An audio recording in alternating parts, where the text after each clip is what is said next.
سورہ حشر کی آخری آیت مبارکہ 22، 23 اور 24 ان کے فضائل بھی بہت زیادہ ہیں۔ حدیث مبارکہ میں آتا ہے کہ نبی علیہ السلام نے فرمایا کہ جو شخص صبح کے وقت میں 3 مرتبہ اعوذ باللہ السمیع العلیم من الشیطان الرجیم اور اس کے ساتھ 1 مرتبہ سورہ حشر کی آخری 3 آیاتیں پڑھ لے گا تو اس کے لیے 70,000 فرشتے مقرر فرما دیے جاتے ہیں جو شام تک اس کے لیے رحمت کی دعا کرتے رہتے ہیں۔ اگر وہ اس دن مر گیا تو شہادت کی موت اس کو حاصل ہوگی، اور جس نے شام کو یہی کلمات 3 مرتبہ پڑھ لیے تو یہی درجہ اس کو حاصل ہوگا۔ تفسیر مظہری میں جو ہے وہ اس حدیث مبارکہ کا حوالہ دیا گیا ہے۔ لہٰذا یہ آیت مبارکہ جو ہیں یہ بہت عظیم الشان آیت مبارکہ ہیں۔ اس میں بہت سارے موتی ہیں جو اللہ پاک نے اکٹھے فرما دیے ہیں۔ اللہ تعالیٰ نے اپنے خوبصورت ناموں میں سے بہت سارے نام جو ہیں وہ ان 3 آیت مبارکہ میں بیان فرمائے ہیں۔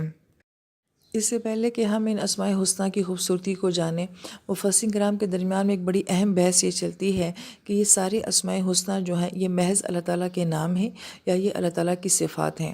لہٰذا ایک جماعت یہ کہتی ہے کہ یہ محض اللہ تعالیٰ کے اسماء ہیں، صرف نام ہیں، ان کو اللہ تعالیٰ کی صفات نہ کہا جائے۔ اگر ہم ان کو اللہ تعالیٰ کی صفات کہیں گے تو بہت طویل مباحث جو ہیں وہ اس سے شروع ہو جاتی ہیں کہ ان کو اگر اللہ تعالیٰ کی صفات مانا جائے گا تو اس کی حقیقت کیا ہے، اس کی وسعت کیا ہے، اور ہم کس طریقے سے کسی بھی صفت کو اللہ پاک کی صفت کہہ سکتے ہیں۔ تو بہت زیادہ سوالات پھر انسان کے ذہن میں آ جاتے ہیں، جبکہ بعض مفسرین کرام یہ فرماتے ہیں کہ نہیں، محض یہ نام نہیں ہے بلکہ اللہ تعالیٰ نے ان صفات کے ذریعے جو ہے وہ اپنی شخصیت کا تعارف کروایا ہے کہ اللہ تعالیٰ کی ذات کس طرح سے رحیم ہے، کس طرح سے کریم ہے۔ لہٰذا اس لیے مفسرین کرام یہ فرماتے ہیں کہ اللہ تعالیٰ کی یہ صفات جو ہیں یہ نہیں کہا جا سکتا کہ یہ اللہ تعالیٰ کی ذات کی مکمل عکاسی کرتی ہیں،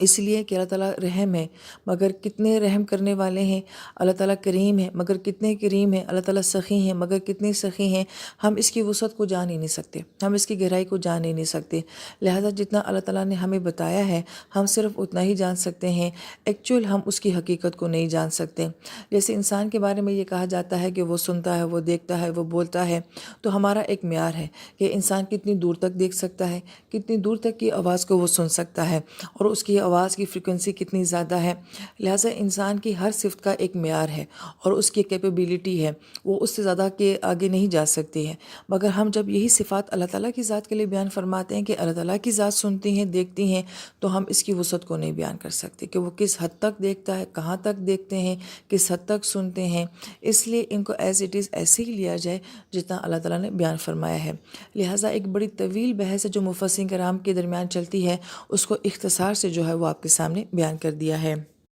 پھر اللہ تعالیٰ اس گلدستے کو جب کھولتے ہیں تو سب سے پہلے فرماتے ہیں هو الذی لا الہ الا ہو، سب سے پہلے لفظ اللہ آتا ہے۔ لہٰذا لفظ اللہ تعالیٰ کے بارے میں بھی مفسرین کرام کے درمیان میں بہت مباحث چلتی ہیں کہ کیا لفظ اللہ جو ہے یہ اللہ پاک کی صفات سے تعلق رکھتا ہے، یہ اللہ تعالیٰ کے اسماء حسنہ میں سے ہے، اور پھر اس کے بعد یہ کیا یہ باقی ناموں کی طرح ہی ایک نام ہے یا یہ اس میں ذات ہے۔ لہٰذا اس کے بارے میں بہت طویل مباحث چلتی ہیں۔ لفظ اللہ کی لغوی تحقیق بھی جو ہے وہ بیان کی گئی ہے، اس کو انشاءاللہ سورہ فاتحہ میں بیان کریں گے۔ اس مقام پر اہل علم نے جو لفظ اللہ تعالیٰ ہے اس کے بارے میں جو تحقیق بیان کی ہے وہ اس طرح سے ہے کہ 980 مرتبہ قرآن پاک میں لفظ اللہ جو ہے وہ پیش کے ساتھ آیا ہے،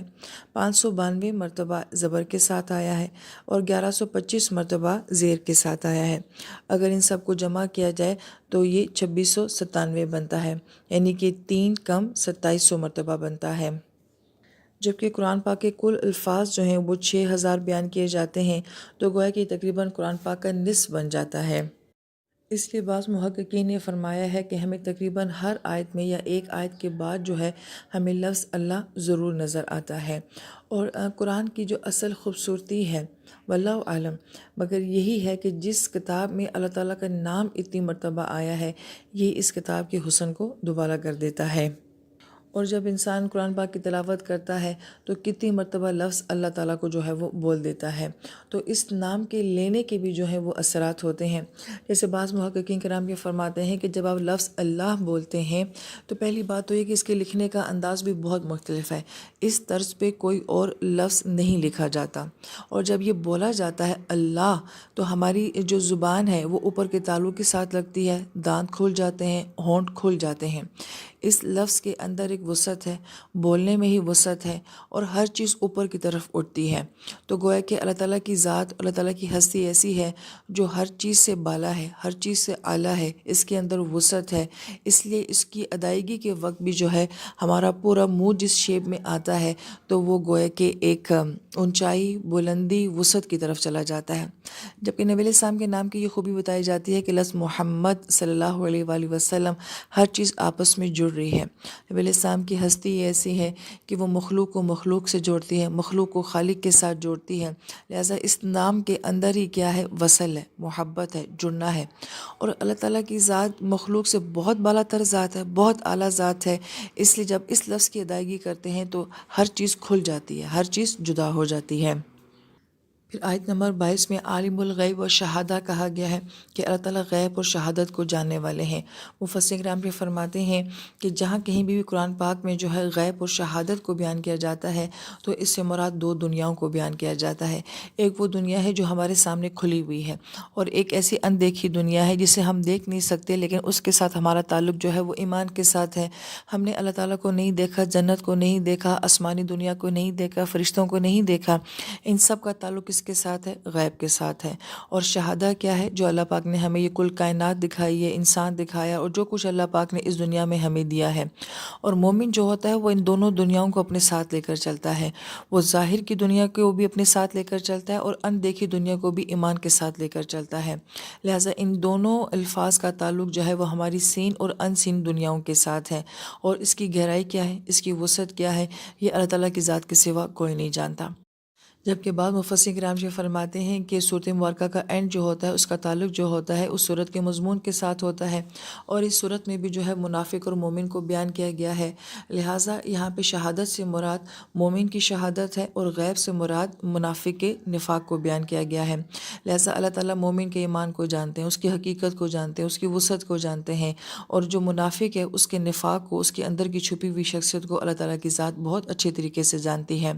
تیسری بات مفسرین کرام یہ فرماتے ہیں کہ بہت کچھ ایسا جو ہم اس دنیا میں جان سکتے ہیں اور بہت کچھ ایسا جو ہم اس دنیا میں نہیں جان سکتے ہیں، تو یہ آیت مبارکہ ہمیں یہ کہہ رہی ہے کہ اللہ تعالیٰ جو ہیں وہ دونوں دنیاؤں کا بہتر علم رکھنے والے ہیں۔ انسان جو ہے اس کل جہان کو بھی صحیح طریقے سے نہیں سمجھ پایا، اور غیب کے جہان کو تو انسان جانتا ہی نہیں ہے۔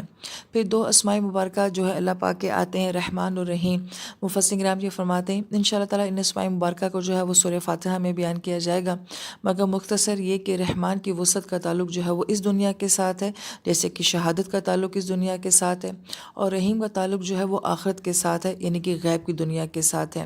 لہٰذا اللہ تعالیٰ دنیا میں ہر ایک کے لیے مہربان ہے، جس میں یہودی بھی آ جاتے ہیں، کافر بھی آ جاتے ہیں، منافق بھی آ جاتے ہیں، انس و جن بھی آ جاتے ہیں، لیکن اللہ تعالیٰ رحیم کب ہوں گے؟ وہ آخرت میں صرف مومن کے لیے ہوں گے۔ پھر مفسر کرام یہ فرماتے ہیں کہ رحمان کے اندر وسعت ہے اور رحیم کے اندر وصل ہے، لہٰذا یہ وسعت اس کا تعلق دنیا کے ساتھ ہے، لیکن جو رحیم کا وصل ہے وہ کل قیامت میں ایمان والوں کو نصیب ہوگا۔